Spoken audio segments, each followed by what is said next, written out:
gente, tudo bem? Meu nome é Rafa, então eu tenho uns avisos para dar para vocês, tá? Então o professor Thiago tá de recesso e a partir de agora vocês terão todos os encaminhamentos comigo, tanto das revisões quanto aqui os encaminhamentos de matéria mesmo, tá? O pessoal tá de recesso por conta de corona, vocês já sabem tudo que tá acontecendo, a gente tá na minha casa, ó, vocês estão vendo a minha bagunça e é isso, tá? Então, como eu comentei, eu sou a Rafa, sou a Prof. Rafa, eu trabalho com geografia também dentro da editora e a gente vai trabalhar a partir de agora, dando continuidade do que o Thiago estava trabalhando com vocês. Então, ele estava vendo os climogramas, eu assisti a live e agora a gente vai ver sobre vegetação e domínios paisagísticos, domínios de natureza, que é o último conteúdo desse livro, tá? No volume 1. Ele tá lá entre as páginas 46 e o final, acho que é 64, mas a gente não vai ver tudo, tá? Hoje. A gente vai ver tudo, mas não vai ver tudo hoje. Então, assim, vocês já trabalharam muita coisa nesse momento, já trabalharam formação do território brasileiro, relevo, vegetação não, hidrografia, clima, regiões e tal. E essas temáticas ajudam muito a gente a entender o que vem agora, que é a vegetação, tá? Então, agora eu quero que vocês peguem o livro de vocês, o volume 1 do 7º ano, e abram lá na página 46. Na página 46 vai ter um mapa, que eu vou colocar bem na frente do meu rosto agora, para vocês localizarem ele aí. E a gente vai trabalhar basicamente com esse mapa até terminar esse volume. Esse mapa foi sintetizado por um cara chamado Aziz Absaber, que é um dos geógrafos mais importantes que o Brasil já teve, que infelizmente faleceu em 2012. E é legal falar dele, não só porque eu gosto muito dele, mas porque o Aziz se dedicava a esse cuidado e esse olhar com as paisagens.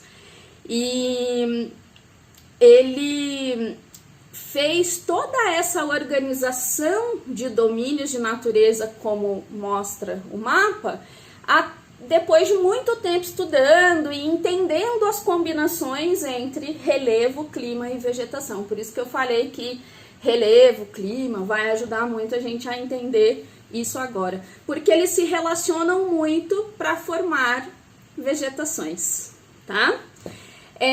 Então, cada um desses que a gente tem aí no mapa, e eu vou colocar o mapa aí de novo, o amazônico, das araucárias, as caatingas, cerrado, mares de morros, pradarias e faixas de transição, eles apresentam uma combinação que é única, tá? Entre os elementos da natureza. E isso resulta em paisagens diferentes, né?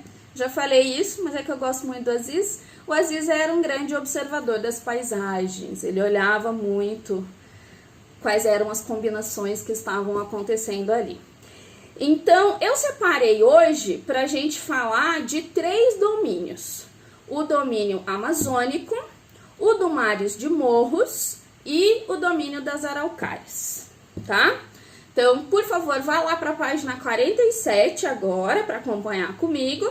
Vai aparecer uma imagem aí da Amazônia, mas a Amazônia ela também é chamada de uma floresta equatorial, uma vez que ela está muito próxima da linha do Equador, e ela tem um clima equatorial. É aquilo que predomina, né? Quais são as características de clima equatorial? Vocês têm ali algumas páginas atrás. Então, por causa desse calor, das precipitações, ela tem uma vegetação que é muito exuberante. Árvores muito grandes, de grande e médio porte, e que fecham num dossel. Guardem bem essa palavra do dossel, porque vocês vão fazer uma pequena pesquisa para entender o que é isso, tá? Essa riqueza natural de variedades e tudo mais do domínio amazônico, ele faz com que ele seja considerado um dos espaços de maior biodiversidade do mundo, tá? Ou seja, que tem mais vida vegetal e animal, que tem uma diversidade de vida vegetal e animal. Abriga diferentes povos indígenas, povos tradicionais que são descendentes das pessoas que já estavam no continente, já estavam naquilo que nem era considerado Brasil ainda, antes da chegada dos invasores, dos colonizadores, né? E esses povos que moram lá, muitos deles ainda têm ainda não, né? Que bom, mantém algumas relações com a natureza local e uma forma de viver naquele território que é bem diferente da gente que mora na cidade, assim. Eles têm uma relação com a floresta que é muito mais intensa do que a nossa, tá? Até da nossa eu tô me colocando, né? Porque eu moro numa cidade grande. Então, uma coisa legal de se falar é que a floresta amazônica ela é monitorada por meio de imagens de satélite. Isso já acontece há muitos anos e o órgão responsável é o INPE. A gente já tá até na página 48 aí, tá, gente? E uma coisa que o INPE tem revelado é que o desmatamento ele diminuiu a partir do século XXI, mas ele voltou a crescer nos últimos anos, né? Depois que esse livro foi escrito, a gente já teve um aumento novamente. Se vocês olharem o canal do INPE no YouTube, tem vídeos já antigos comentando sobre esse processo de desmatamento. Agora, volta um pouquinho na página 47, tem uma seção chamada #Geografia. E a tarefa dessa semana é fazer essa pesquisa, tá? Na aula da semana que vem eu falo mais sobre Dossel e Serrapilheira com vocês. E também na nossa live, tá?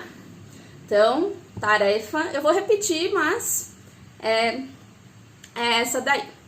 Mares de morros. Então, assim, vai aparecer também uma imagem aí. É uma faixa localizada ao longo do nosso litoral, ela vai desde o Rio Grande do Norte até o Rio Grande do Sul e às vezes ela chega até em áreas um pouco mais centrais, tá?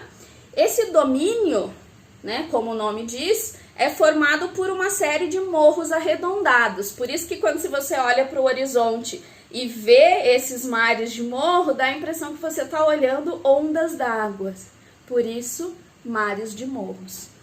E esse domínio, esse formato arredondado, dos morros, ele ocorre por causa da idade do relevo, que é antiga. Eu lembro do Thiago comentou com vocês em uma das lives de 300 milhões de anos e tudo, né? Então, porque é muito antigo e pelas chuvas constantes. E ela é recoberta, esse domínio, pela Mata Atlântica, que é uma floresta tropical que possui uma grande diversidade e também vegetação de grande porte, mas ela não tem uma diversidade tão grande quanto a da Amazônia, né? Esse domínio hoje, gente, dos mares de morro, como ele está na costa e é o primeiro, né, por onde chegaram aqui no continente, ele é o mais devastado de todos eles. É onde a gente tem muitas cidades grandes localizadas e a gente tem tem menos de 10% do tamanho original preservado hoje. Agora sobre as araucárias, o domínio das araucárias, né? É um domínio presente principalmente na região sul, então tô falando de Santa Catarina, Paraná e Rio Grande do Sul, né? Nessa região tem o clima subtropical, que trocando em miúdo quer dizer que faz mais frio do que os outros que a gente viu, mas se você quiser de maneira bem certinha, quer dizer que esse clima apresenta temperaturas amenas durante a maior parte do ano, com invernos frios e chuvas bem distribuídas entre as estações. Mas quer dizer que perto do subtropical, tropical, ali, os outros que eu falei, ele é mais frio. Uma planta de destaque é a araucária angustifolia, o pinheiro do Paraná, chamado, né? Que ganha um destaque muito grande perto das outras formações de campos, que também são característicos.